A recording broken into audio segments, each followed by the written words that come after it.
আসসালামু আলাইকুম ওয়া রাহমাতুল্লাহি ওয়া বারাকাতুহু। নাহমাদুহু ওয়া নুসাল্লি আলা রাসূলিল কারীম ওয়া বা'দ।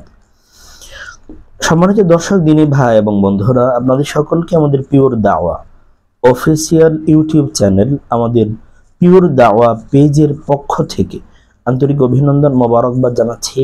রমাদানুল মোবারক আমাদের প্রত্যেকের জীবনে বয়ে আনুক অনাবিল সুখ, শান্তি, সমৃদ্ধি, তাকওয়া, আল্লাহর ভয়, রাহমা, বারাকা, মাগফিরা। আল্লাহ তাআলা আমাদেরকে জাহান্নাম থেকে মুক্তি দান করুন, আমিন। দিনী ভাই এবং বোনেরা, আপনাদের থেকে প্রাপ্ত গুরুত্বপূর্ণ কিছু জিজ্ঞাসার জবাব নিয়ে আপনাদের সামনে উপস্থিত হয়েছি।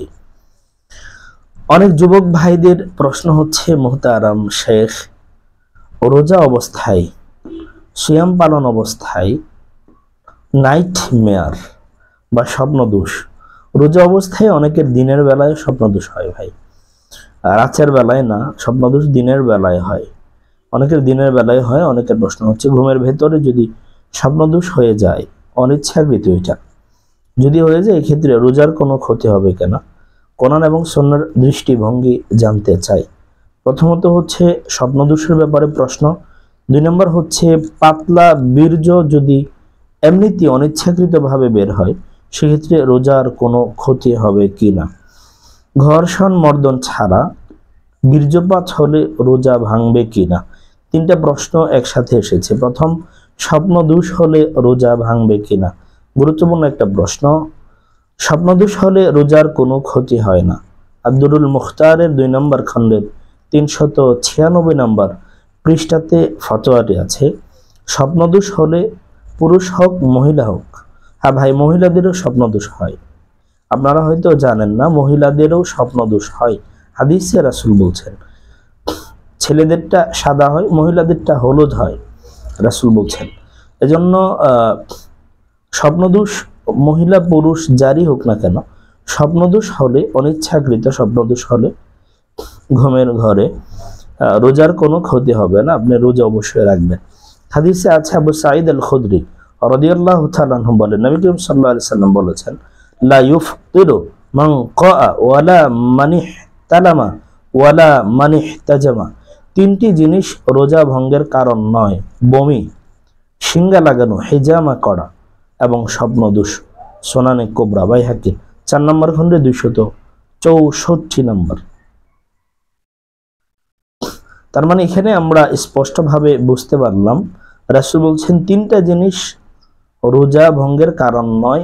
1 নম্বর হচ্ছে মান ক্বাআ ওয়ালা মান ইহতালামা ওয়ালা মান ইহতাজামা, বমি, শিঙ্গা লাগানো মানে হিজামা করলে এবং স্বপ্নদোষ হলে রোজার কোনো ক্ষতি হয় না। দ্বিতীয় কথা স্বপ্নদোষ প্রসঙ্গে, তবে স্বপ্নদোষের কারণে গোসল ফরজ হয়। উম্মুল মুমিনিন হযরত উম্মে সালামা রাদিয়াল্লাহু তাআলা আনহা বলেন, আবু তালহা রাদিয়াল্লাহু তাআলা আনহার স্ত্রী উম্মে সুলাইম রাদিয়াল্লাহু তাআলা আনহা রাসূল সাল্লাল্লাহু আলাইহি ওয়াসাল্লামের নিকটে এসে আরজ করলেন, ইয়া রাসূলুল্লাহ, আল্লাহ তাআলা সত্যের বিষয়ে নিঃসংকোচ।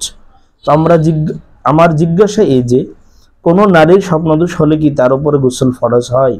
উত্তরে আল্লাহ রাসূল সাল্লাল্লাহু আলাইহি ওয়াসাল্লাম বললেন, নাম ইদা রাআত আল মাহা, যখন সে বীর্য দেখতে পাবে তখন তার উপরে গোসল ফরজ হবে। সহিহ আল বুখারীর 3093 নম্বর হাদিস। তার মানে এই হাদিসের আলোকে আমরা প্রমাণ পাই মহিলাদেরও স্বপ্নদোষ হয়। উম্মে সুলাইম রাদিয়াল্লাহু তাআলা আনহা আল্লাহ রাসূলের নিকট প্রশ্ন করেছেন। তার মানে বোঝা গেল স্বপ্নদোষ হলে আপনার কি হয় না, রোজার কোনো ক্ষতি হয় না। 2 নম্বর প্রশ্ন ছিল, অনিচ্ছাকৃতভাবে পাতলা বীর্য বের হলে রোজার হুকুম কি? যৌন উত্তেজনার কারণে মজি, পানির মতো পাতলা বীর্য যা অল্প পরিমাণে বের হয় কিন্তু উত্তেজনা হ্রাস হয় না, বের হলে রোজার কোনো ক্ষতি হয় না। হাদিসে আসছে, রাসূলুল্লাহ সাল্লাল্লাহু আলাইহি সাল্লাম এটা বলেছেন, আমির রাহমাতুল্লাহ আলাইহি থেকে বর্ণিত, তিনি ওই রোজাদার সম্পর্কে বলেন, যার তার স্ত্রীর সাথে জড়াজড়ি করার কারণে মজি বের হয়েছে, তার রোজা কাজা করা লাগবে না, তবে যদি গোসল আবশ্যককারী কোনো কিছু বের না হয়। যদি বীর্য সরাসরি বের হয়, মানে সামান্য পানির পরিমাণ বের হয়েছে, এতে করে অসুবিধা নেই, আপনার গোসল ফরজ হয় না, আপনার ধৌত করে ওযু করলেই হয়ে যাবে, কোনো অসুবিধা হবে না। এরপরে 3 নম্বর প্রশ্ন হচ্ছে, ঘর্ষণ মর্দন ছাড়া অনিচ্ছাকৃত বীর্যপাত হলে কি হবে? যদি কোনো প্রকার ঘর্ষণ মর্দন ছাড়া অনিচ্ছাকৃতভাবে এমনিতে কিংবা উত্তেজনায় বীর্যপাত হয় তাহলে রোজা ভাঙবে না, রোজার কোনো ক্ষতি হবে না। এটা হাদিসের আলোকে আসছে, কোনো অসুবিধা নেই। এটা হতে পারে, কিন্তু আপনি নিজেকে যাবতীয় শাহওয়াত, কামনা বাসনা থেকে নিজেকে আপনি সেফটি দিয়ে রাখবেন, হেফাজতে রাখবেন, তবে আর কোনো সমস্যা হবে না। 3টা প্রশ্নের জবাব। প্রথম নাম্বার ছিল যে স্বপ্নদোষ হলে রোজা ভাঙবে কিনা। 2 নাম্বার ছিল পাতলা বীর্য মানে মজিটা বের হলে কোনো সমস্যা হবে কিনা। 3 নাম্বার প্রশ্ন ছিল ঘর্ষণ মর্দন ছাড়া অনিচ্ছাকৃতভাবে বীর্য বের হলে রোজার কোনো কিছু হবে কিনা। কোনো সমস্যা নেই, শুধু গোসল ফরজ হবে। তবে মজি, পাতলা জাতীয় তরল জাতীয় কোনো পানি বের হলে গোসলও ফরজ হবে না। স্বপ্নদোষ হলে গোসল ফরজ এবং ঘর্ষণ মর্দন ছাড়া বীর্যপাত হলে গোসল ফরজ। আল্লাহ তাআলা আমাদেরকে বুঝে আমল করার তৌফিক দান করুন, আমিন। আসসালামু আলাইকুম ওয়া রাহমাতুল্লাহ।